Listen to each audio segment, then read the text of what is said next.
Guess that problem 5 and 6 you're okay with, but problem 4 maybe not.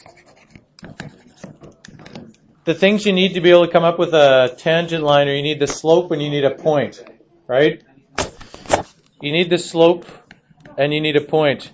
To get the slope, that's where you have two choices, right? You can use this numerical derivative thing, or you can, figure it out algebraically. If you're figuring it out algebraically, you need to use the quotient rule here. So you need the derivative of tangent, which is secant squared x, and times the second function on the bottom, right?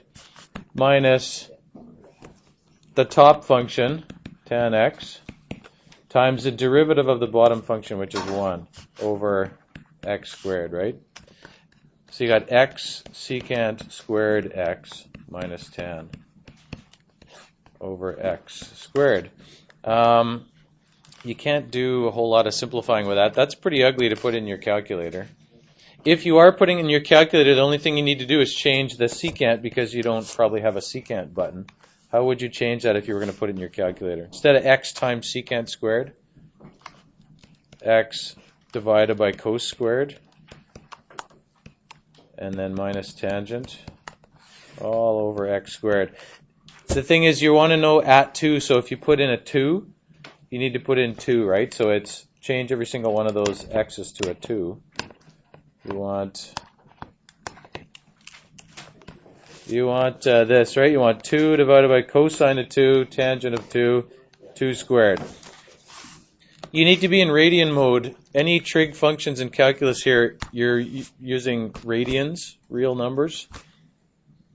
So if you go to your calculator and put that in, depending on how your calculator is set up, we might run out of time in the time it takes for me to do this. First of all, check what mode you're in, radians. And I need brackets around this, or I'm going to use this fancy thing here. Fraction, another fraction, 2 divided by cos 2 squared minus tangent of 2. I think I'll trust myself to do the 2 squared on the bottom. 4. Anybody agree with that? None of you agree with that?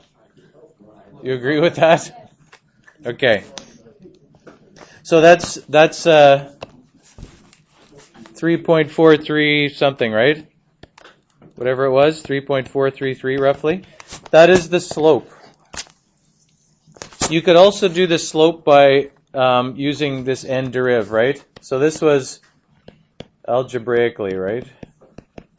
Using derivative rules and stuff. This is numerically.